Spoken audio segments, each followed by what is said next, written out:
gardez Sakharov. Je participe à une manif, hein, vous ne dérangez pas pour moi. Non, je manifeste toujours tout seul. Hein. Gardez Sakharov. C'est vrai, quand on est plus de 4, on est une bande de cons, alors a fortiori, moins de 2, c'est l'idéal. Hein. Gardez Sakharov, gardez. Au reste, mes idées sont trop originales pour susciter l'adhésion des masses bêlantes,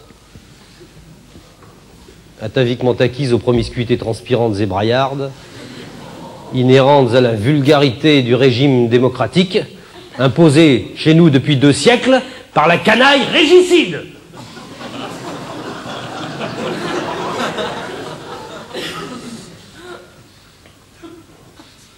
Qui parmi vous qui êtes ici ce soir et qui ne semblait globalement pas plus hébété que le commun des électeurs, qui oserait se lever publiquement, comme j'ose le faire moi-même, pour exiger l'extermination des mercières?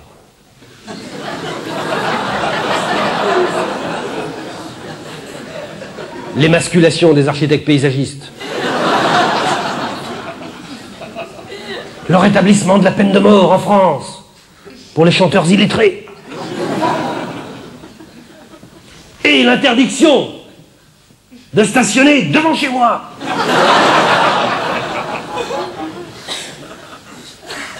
Qui oserait monter au créneau, comme on dit, pour manifester avec moi dans la dignité pour le maintien en résidence surveillée d'Andreï Sakharov?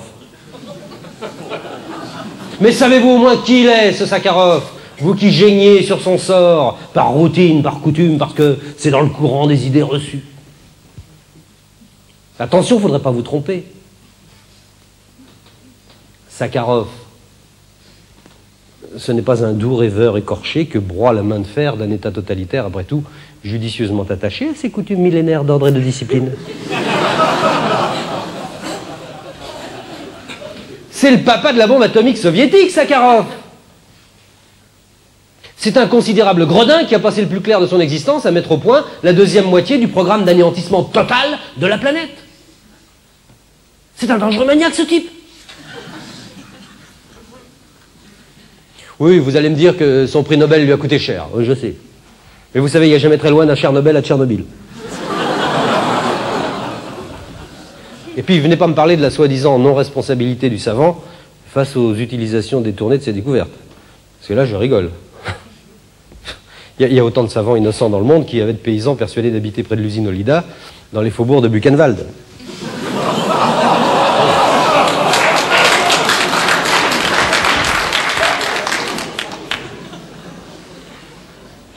Innocent Albert Einstein qui a appliqué sa putain de théorie à l'énergie rayonnante? Innocent les époux Curie qui, au lieu de prendre sur leur temps de sommeil pour se reproduire comme font les honnêtes gens, passaient leur nuit à branloter du radium?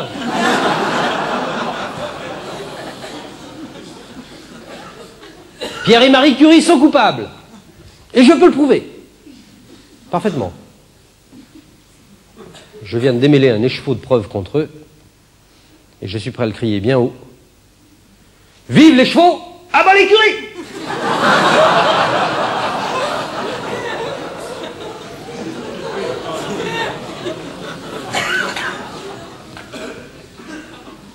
Qui est encore assez naïf pour croire aux jésuitiques jérémiades des savants atomistes? Non mais écoutez les geindres, les cuistres. Oh, vous savez, ma chère, si j'avais pu me douter qu'on utiliserait mes travaux atomiques à des fins militaires, je vous assure que j'aurais fait de la broderie plutôt que de la recherche, disait Robert Oppenheimer. Et qu'est-ce qu'il croyait, le bougre? Que l'énergie atomique, c'était seulement destiné à éclairer les salles de bain? Le fait est que le 6 août 1945, à 6 h du matin, ils éclairent dans les baignoires. À Hiroshima.